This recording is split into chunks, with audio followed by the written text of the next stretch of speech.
All right, everyone. One of the attacks by TDS sufferers on Trump was actually a dovetail with another campaign, the very unlikable Nikki Haley campaign, actually. Trying to pretend, well, if Donald Trump is the nominee, he's going to choose Nikki Haley as his running mate.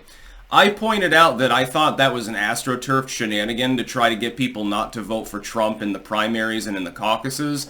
It didn't really seem to work in Iowa. I don't think it's going to work in New Hampshire, where actually Nikki Haley has some degree of a political pulse. So their plan seems to have failed. Link in the description, archived, of course, though. The other day, Trump poured cold water on the claim and said, no, Nikki Haley ain't going to be running me. He said, probably not. This is a weasel word within politics. It means that some of his staff do like the idea. I don't think he likes the idea. I don't think that they would get along. He was already part of his first administration. She threw Trump under the bus the second he was out of office and started lamenting how terrible a job he had done. In a manner that's beyond like normal political jousting. Politicians are going to attack each other, and then sometimes they shake hands after one of them drops out. And they congratulate each other, endorse one another and stuff, and this happens all the time. That being said, there are some people who are in a unique position where Trump would not, I think, be sane if he were to consider them, and Haley would be one of them. Haley was part of his administration, and then she threw him under the bus afterwards. I think that he'll look at that and see it as treason. The same is true of Mike Pence, or a Chris Christie, somebody like that. Christie was never part of the administration formally, but he was an advisor, etc. I still hold to the belief that he was a shadow candidate that was running interference for Trump. I don't know that Trump was actually in on the joke, though. I think with a wink and a nudge, Trump eventually realized what Christie was doing. I don't think that that gets him like a cabinet position or something like that. Meanwhile, you do have people on the short list that I think are good ideas to consider. Kristi Noem would be a good idea. Tulsi Gabbard would be fine. Carrie Lake would be fine, although again, the problem with Carrie Lake is that she's so all in on MAGA. I don't think it really brings more independent voters into the mix. I think you got to branch out a little bit further. Again, that's why Gabbard would be a better idea, arguably. Tucker Carlson would be fine, again, or Ramaswamy. The problem with those two is that they're charismatic personalities. They're well-spoken.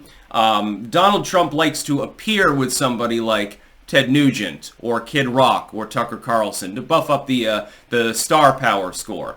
He doesn't want them to be in front of him on stage, though. He does not like to be overshadowed by anyone else. He wants to be Big Don. When he's giving a speech, he doesn't want his VP to be attracting any attention whatsoever. It would be difficult, therefore, to imagine a scenario in which it's going to be a particularly charismatic individual. It has to be someone who is well-spoken. They have that charisma. But at the same time, they're willing to demur. They're willing to be in the background and say, okay, I'm going to let Don do his thing. He's the president. Maybe I take a chance later.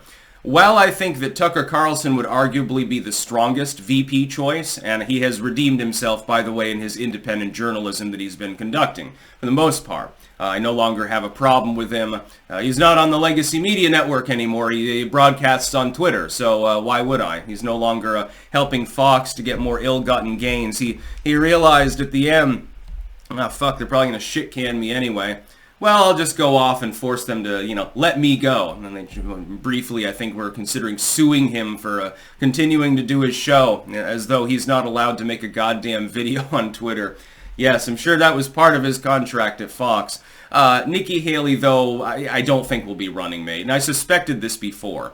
I suspect that tale was developed mainly by Team DeSantis over anyone else. The idea is to get people afraid to support Trump and say, look, he's going to backstab you in the end. Secretly, he's a neocon, which doesn't make sense given the persecution or his track record as president. Secretly, he's fomenting having this war-happy girl boss as his running mate. I do think it's more likely to be a female than a male. And of course, it's going to be somebody younger than Trump, out of necessity. The list of people older than Trump that are female that would have the qualifications is a pretty short one. I think Kristi Noem, Tulsi Gabbard, and Carrie Lake are still probably at the top of that ticket. But keep in mind also, Donald Trump can be unpredictable. That doesn't mean that he's going to forgive somebody like a Pence or a Haley that deliberately and explicitly backstabbed him, which they did. Those people, I think, are not really in consideration. The only reason why he was semi-non-committal here is because probably there's that one staffer that says that it would be a winning ticket. Well, you know, if you choose her, she's female, she's of Hindi background in part, she's also an adulteress, so you might get along, so you should choose her because she's got, you know, she was your ambassador, and the neocons like her, so, you know, the TDS thing sort of gets maybe tamped down a little bit. Why don't you just choose Nikki Haley? But I don't think that Trump is being anything other than polite when he nods politely and says, oh, I'll consider it, or I'll consider it. I think he wants somebody who is easily commanded, does have charisma, but they're also capable of standing it down to allow Donald Trump to be Big Don, and somebody who has been relatively friendly. If one lesson I think Trump has learned over his first term in the White House, and I'm hoping he gets the second one and expecting a good possibility of that, it's to make better hiring decisions and not consistently offer olive branches to people who are going to use them and then whip you in the face with the branch. I think that he has learned that. The problem is that in his first term, he had been in the political donor class, but he had never been in politics. He had never actually held office. Now he's got on-the-job experience, and I think he gets the sense that he probably knows better this time around. Like a couple of neocons in lower-level positions is fine for a chuckle, because then you have someone to berate. Otherwise, there should be people like General Flynn, fucking Roger Stone. Surround yourself with people like, again, Tulsi Gabbard, Carrie Lake, Tucker Carlson, people like that who are already on the inner circle. These are people who are intelligent, they have their own skill sets, and also another important thing, imagine that your cabinet, instead of being rather boring and behind the scenes, has a little bit of star power, a little bit of pizzazz to it.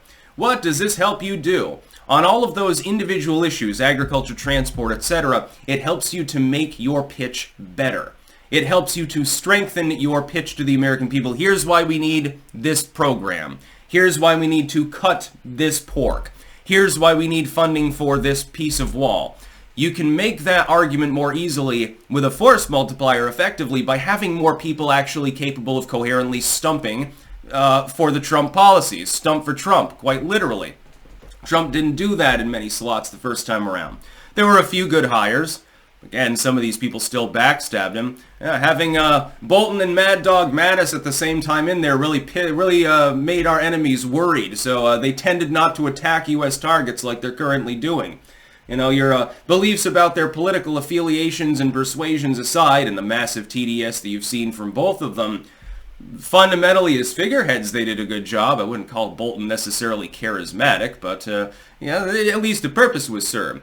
But in many of the cases of hiring, it was just not really a great idea. I think that Trump has learned his lesson.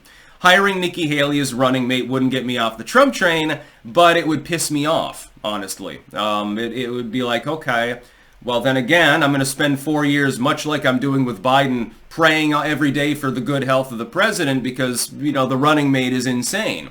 Nikki Haley would be a little bit like Kamala Harris, actually.